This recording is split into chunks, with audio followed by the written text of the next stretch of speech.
If you've been scrolling the internet lately, you already know Nicki Minaj and SZA are locked in one of the craziest feuds hip-hop has seen in years, and things just went nuclear. Fresh footage just surfaced of them going at each other, and it's pure chaos.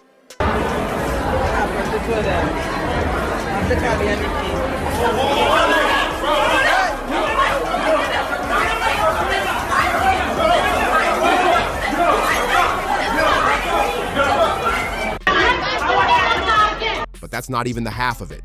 Old DMs, FBI whispers, and years of buried tension are finally exploding into the open.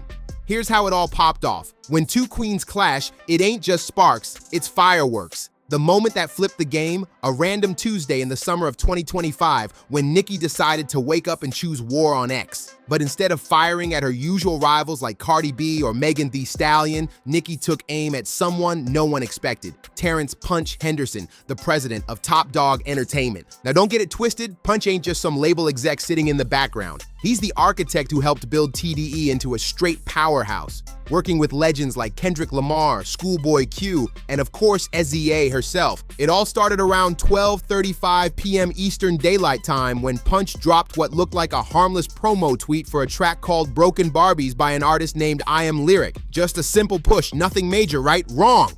That one tweet lit the fuse. Nobody saw it coming, but the entire industry was about to be flipped inside out. Because 4 hours later, at exactly 4:21 p.m., Nicki Minaj came swinging straight for Punch's neck with a tweet so cold it froze timelines instantly. Fans were gasping, the shade rooms were shaking, and from that second on, it was war. Floor. LOL. Y'all remember that dude from TDE who kept bullying me on Twitter for no reason? We got the receipts, Lowell. I never even clapped back at him. What was his name again? Y'all, forget it. I'm calling him minus 30 million from now on. Our justice for Maury. That one tweet sent the internet into meltdown. Everyone was scratching their heads like, why Nicki dragging Punch? What receipts she talking about? And what the hell did Broken Barbies have to do with anything? According to Nicki, she saw Punch's little promo tweet as a straight shot at her fan base, the Barbs, since they've always rocked with Barbie-inspired imagery. But Nicki wasn't painting this as just one shady tweet. Oh no, she claimed Punch had been running a whole campaign of bullying and sabotage for years, all because she refused his business proposals. That accusation flipped the room upside down, and the industry chatter went into overdrive. And then, out of nowhere, SZA walks straight into the fire, completely unaware she's about to be the centerpiece of a storm. She didn't even start it, but her timing was wild. At exactly 3:20 p.m. Eastern Daylight Time, July 15th, 2025, SZA hit Twitter with a post that looked totally harmless. Mercury retrograde, don't take the bait, LOL, silly goose. For anyone who knows SZA, that's peak SZA energy, astrology, cosmic vibes, a little playful shade. She's always been about that mystical life, talking frequencies, spirits, and celestial shifts. But the timing had everyone thinking, was that tweet really just random? Or was it a subtle shot at Nicki? Nicki saw that tweet from SZA and instantly snapped, oh, so now you trying to be slick? To Nicki, the timing was everything. SZA's little astrology post came just an hour before her own rant at Punch, and in Nicki's eyes, that wasn't coincidence. It was a shot aimed right at her. Never mind the fact that SZA later jumped online to clear it up, saying, I wasn't even talking about or to anyone. I had just got off stage talking about retrograde. But when somebody's already heated, logic don't matter. Nicki wasn't hearing explanations. She was locked in attack mode. Her response, cold, fast, and straight disrespectful. She blasted out, go draw your freckles back on, Bookie. Justice for Dury. You're a deposition Perez liar liar, pants on fire, sounding like a fake dying dog. The internet lost it. People were like, wait, are we watching a rap beef or a playground roast battle? Liar liar, pants on fire? That had fans doing triple takes, wondering if Nicki just took it back to second grade. But that's Nicki. When she swings, she makes it sting in the pettiest way possible.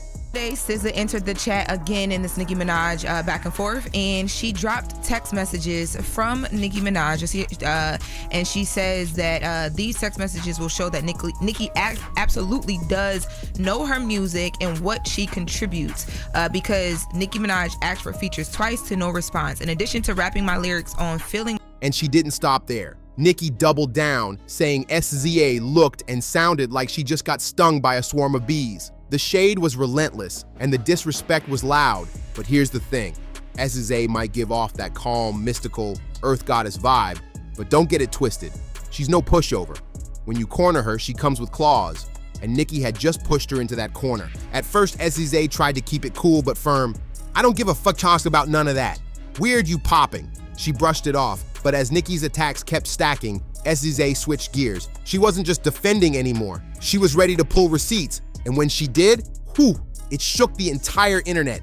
SZA dropped what turned out to be the most damaging evidence in this whole messy feud. Screenshots of text messages from way back in 2020 showing Nicki herself reaching out for not one but two collabs. The Breakfast Club even broke it down heavy. Lauren LaRosa explained the screenshots clearly showed Nicki's team hitting SZA up like, "Hey, it's Nicki," with a full pitch about wanting her vocals on a hook for a track she was cutting at the time. SZA's reply? Polite but unshakable. She told Nicki's camp she was locked in album mode, pouring all her energy into what later became her critically acclaimed masterpiece, SOS. But here's where it gets even juicier. SZA didn't just wave those texts to prove Nicki knew her catalog. Nope, she reminded the world she had already contributed to one of Nicki's biggest flexes, "Feeling Myself" with Beyonce back in 2014. That iconic line, "cooking up the bass looking like a kilo." Yeah, that was SZA's pen at work. Her clapback hit hard. Nicki, you absolutely know my music and what I bring, because you asked for features twice and got no reply. The mic drop was brutal. Suddenly, Nicki's whole "you irrelevant" angle looked shaky and the internet flipped sides instantly. In addition to rapping my lyrics on "Feeling Myself," "cooking up the bass, looking like a kilo," LOL, or "having a moment," I'm not sure why, but be blessed. That was the tone SZA left it on, and the internet exploded. When those 2020 text messages dropped, social media went wild. This was concrete proof that Nicki not only knew exactly who SZA was, but had actively chased her down twice for collabs. It completely blew up the narrative Nicki was pushing that SZA was irrelevant or unknown. Then came the confirmation that sealed it all. Punch himself, TDE's president, spoke to Lauren LaRosa on The Breakfast Club and flat out confirmed the receipts.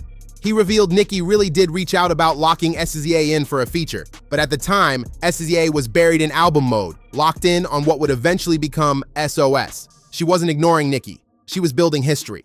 The moment LaRosa broke that down, fans instantly switched sides. Suddenly, Nicki's shots looked less like queen energy and more like sour grapes over rejection, because now the story wasn't Nicki ignoring SZA's career. It was SZA politely turning Nicki down, then dropping one of the biggest R&B albums of the decade. The optics were brutal. By the end of day one, the whole feud had morphed into something way bigger than just Twitter jabs. What started with a misread astrology tweet had cracked open deeper industry tension. Rejection, label rivalries, politics, egos, it was all on full display. This wasn't just Nicki versus SZA anymore. It was a window into how messy, petty, and cutthroat the music game really gets when queens collide. But listen, everything up to this point, that was just day one. If you thought July 15th was messy with all the receipts and bombshells, wait until you hear what came next. Nicki wasn't backing down. She was gearing up to drag everybody into the fire. When Nicki Minaj feels disrespected, nobody is safe. Not Drake, not Beyonce, and definitely not anybody connected to TDE. See, after that wild first day of tweets, clapbacks, and text message drops, some people thought the storm would settle. Maybe Nicki and SZA would cool off, chalk it up to miscommunication, and move on. But that's because those people don't know Nicki Minaj. When the queen of rap feels slighted, she doesn't calm down, she detonates. And that's exactly what went down on July 16th and 17th, 2025. While SZA was out in Europe killing it on her grand national tour alongside Kendrick Lamar, performing to packed stadiums and glowing headlines, Nicki was plotting her next strike. And instead of owning up to the fact those 2020 receipts proved her wrong, she decided to crank the heat up even higher. Her first major escalation? Questioning SZA's entire career. Nicki jumped online with a tweet that stunned everyone. Wait, does SZA really think she's more successful than me? LMAO, somebody catch me up. Plus, SZA, if every single song you ever made disappeared tomorrow, the music industry wouldn't even miss you. Been to countries that never even heard of you. The internet couldn't believe it. This was wild for so many reasons. First off, SZA's SOS wasn't just a hit album. It was a historic one. It became the longest charting top 10 album by a black artist in Billboard history. And Nicki acting like the world didn't know who SZA was, that read as pure bitterness. By this point, fans weren't just watching a feud. They were watching Nicki go nuclear in real time, and the fallout was about to get even nastier. The text message reads, as we mentioned in the convo yesterday. She says, "Hey, it's Nicki," and they respond, "Minaj," and she says, "Yes, how are you?" Or "How are you? I'm good, money, what's poppin', congrats on order." So then she goes right to, "It says a recording right now. I got this hook. I think she would be dope." SZA's SOS wasn't just successful, it was historic. It surpassed even Michael Jackson's Thriller with over 200 weeks in the top 10, and at the same time, she was co-headlining one of the biggest tours of 2025 with Kendrick Lamar, selling out arenas worldwide. But Nicki, she wasn't trying to hear it. Instead of acknowledging the wins, she doubled down, determined to tear SZA down at every corner. And how did she do it? By digging into the dirt. Nicki started resurfacing decade-old tweets from around 2011 when SZA was still a complete unknown, where she had thrown shade at icons like Beyonce, Rihanna, and Ciara. Back then, SZA was just another girl online venting long before she broke into the industry. But Nicki used those dusty old posts to paint SZA as bitter, jealous, and hateful toward the same women she would later collaborate with. Nicki's message was sharp. Do you know how much self-hate you had to carry to be this pressed at women who never even knew you? But the internet wasn't buying it. Dragging up decade-old tweets from a young artist chasing a dream felt desperate, especially when SZA had since grown, evolved, and worked directly with many of those same stars she once criticized. Still, Nicki wasn't done. She decided to up the ante by dragging her longtime friend Drake into the mess. On July 17th, 2025, she fired off another bombshell claim, saying she was Drake's original choice for his 2023 smash Rich Baby Daddy, the record that featured SZA and Sexy Red. Her tweet read, "I wonder if she knows I turned down being on that Shake That for Drake song. He wanted me and Sexy on it. I told him I'd rather wait for Pink Friday 2 so me and him could do a real big record together. Something special." But then she hopped on instead. And then Nicki crossed the line. She took it to a crude, downright disrespectful place, adding, "And now that silly goose still out here shaking that." The reaction was instant. Fans and critics alike couldn't believe Nicki went there. The feud had officially gone from petty shade to full-blown industry earthquake. Nicki took things to an even nastier level when she fired off a crude shot at Drake, saying that every day he was basically swallowing his balls. The jab was laced with a slick reference to SZA and Drake's brief romantic history back in 2009 when she was 19 and he was 22. SZA had already spoken on that relationship, calling it youth vibes and stressing it was innocent, nothing underage, nothing shady. But Nicki twisted it, making it sound like something far more recent and inappropriate. And if dragging Drake into the mud wasn't enough, Nicki decided to rope in Beyonce too. She claimed that both she and Queen Bee had problems with SZA's contribution to their 2014 anthem, Feeling Myself. According to Nicki's version of events, she and Beyonce supposedly argued over who would sing a certain line that SZA had penned. I remember me and Beyonce going back and forth on the phone about that lyric. She was like, "You sing it." I was like, "No, you sing it." She was like, "No, you sing it." I was like, "Please, I can't sing." None of us even wanted to sing that line. The pettiness was obvious, especially since SZA had just pulled receipts proving her co-writing credit on Feeling Myself as evidence Nicki had always known her value. Now Nicki was trying to undercut that by rewriting history. Even messier? At first, Nicki name-dropped both Beyonce and Rihanna in her post, but she quickly edited it, swapping Beyonce's name for Ciara. Fans instantly speculated she backtracked because she didn't want smoke from the Bayhive. Meanwhile, SZA wasn't lowering herself to Nicki's level. Instead of trading insult for insult, she posted a calm but cutting response about the harassment she was enduring. "I get bullied by millions online every day, then step out on a packed stadium tour where people show me real love in real life." Listen, some people complain about everything but never tolerate a single complaint about themselves. I don't even know if these complaints from Nicki are valid because I still don't know what the hell. That one tweet hit harder than any diss track. While Nicki was locked on X, dropping bitter rants, SZA was literally on stage night after night performing for tens of thousands of fans who screamed her lyrics back to her. The contrast was undeniable. Nicki was spiraling online while SZA was winning in real life. During her sold-out tour with Kendrick Lamar, SZA let everyone know she was done entertaining the mess. She posted, "LMAO, let me get back to being calm, shy, and meek. Y'all have a blessed night. See you tomorrow for night 2, Paris." The word meek caught fans' attention. Some thought it was a sly nod to Meek Mill, who had his own ugly feud with Nicki years ago. Intentional or not, it had the internet buzzing. But outside of Stan Twitter theories, the bigger picture was clear. The music world was starting to take sides, and a lot of people weren't siding with Nicki. Fans and critics alike were pointing out that SZA had literally done nothing wrong. Her original Mercury retrograde tweet wasn't aimed at Nicki, and her decision back in 2020 not to jump on Nicki's collabs was reasonable. She was locked in on SOS, which turned out to be a generational album. Even hip-hop radio personalities couldn't wrap their heads around the situation. They questioned why Nicki was going so hard, why she was dragging legends into it, and why she looked more pressed by the day. When respected voices in the culture start calling you out, that's when you know the tide is shifting. And here's what made this feud extra messy. It wasn't just Nicki versus SZA. Nicki's beef with SZA was tangled up with her bigger issues with TDE and its president, Punch Henderson. And let's not forget, TDE is also home to Kendrick Lamar, who just so happened to be in his own headline-dominating war with Drake, Nicki's longtime friend and collaborator. So this wasn't just a feud between two powerhouse women. It was a flashpoint in a much bigger web of rivalries and alliances. The kind of mess that makes the industry look like a chessboard, with Nicki, SZA, Drake, and Kendrick all moving pieces at the same time. Nicki's bitterness went even further when she took shots at SZA's tour with Kendrick Lamar, mockingly asking if it was her tour or her bro tour. That little jab made it clear, this wasn't just about SZA as an artist. For Nicki, this was about alliances. And because SZA was tied to Kendrick and TDE, Nicki saw her as part of the enemy camp in the never-ending Drake versus Kendrick Cold War. But Nicki didn't fight alone. Her fan base, the Barbs, were right there fueling the flames. Their online presence turned the feud from messy to toxic in a heartbeat. Across Twitter, Instagram, and TikTok, the Barbs unloaded on SZA with non-stop harassment. Reports surfaced of doxing attempts, smear campaigns, and coordinated pile-ons against anyone who dared criticize Nicki. It was ugly.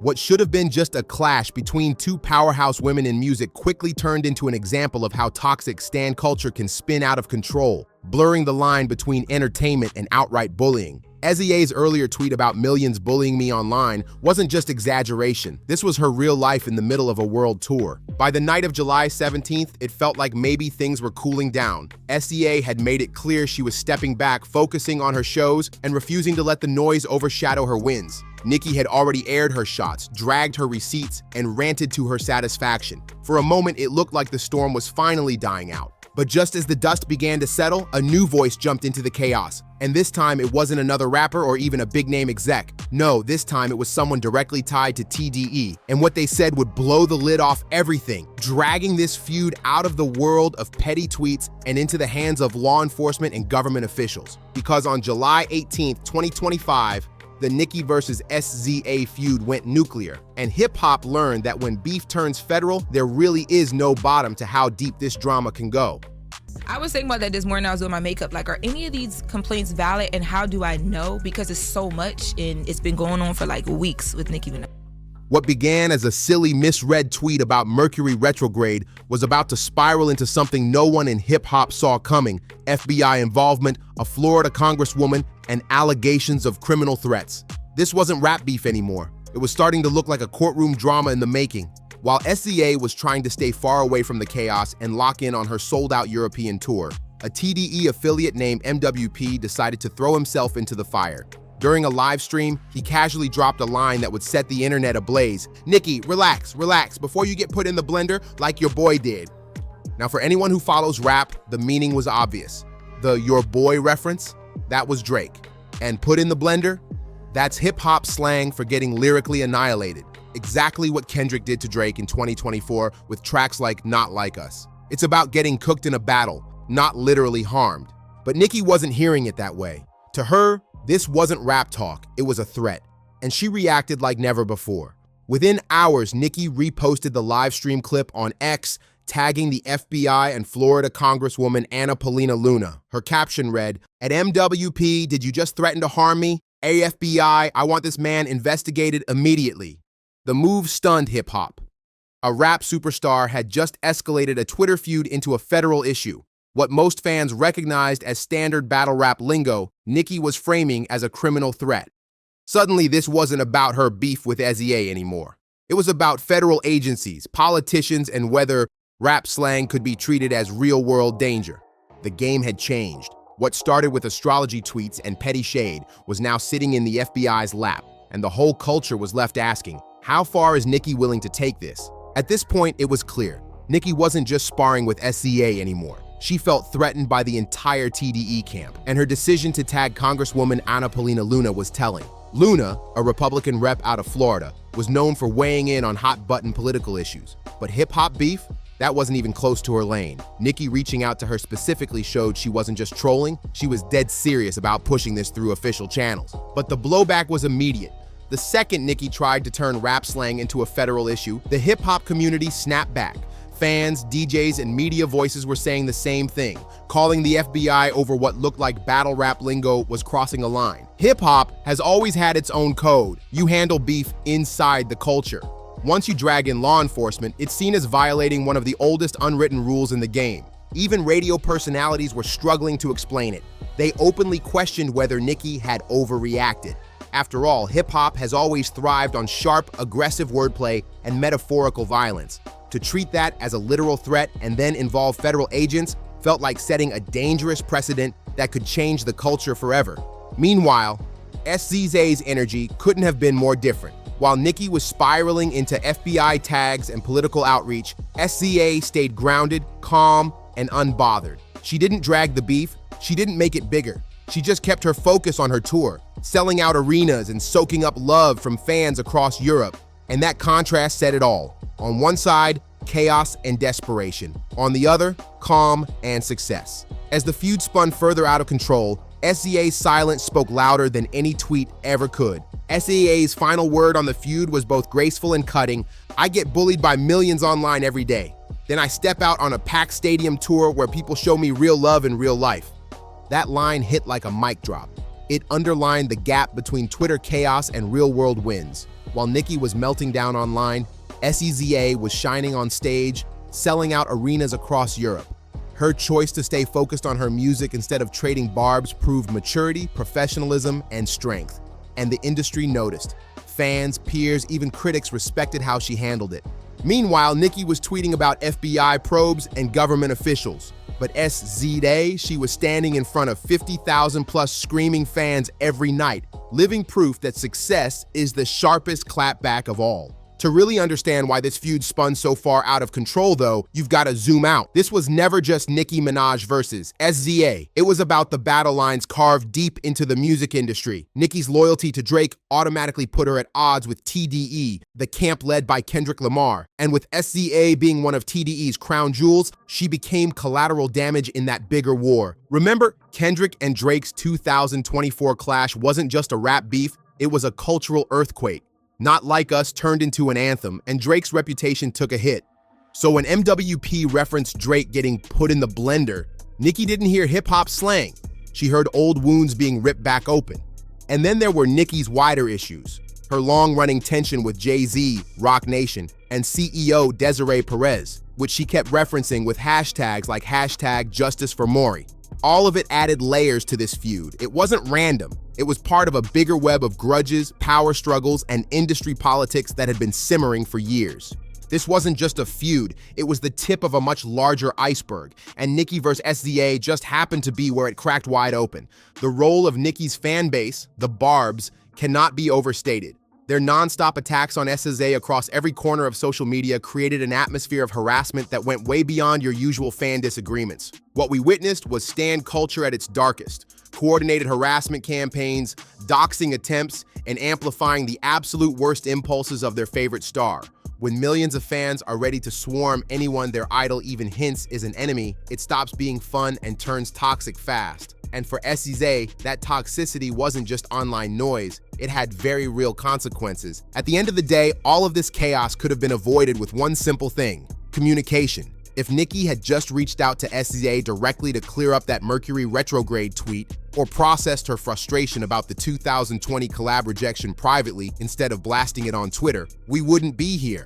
Instead, the feud spiraled into a masterclass on how social media magnifies misunderstandings, how toxic stan culture fuels the fire, and how industry politics twist personal relationships into battlegrounds.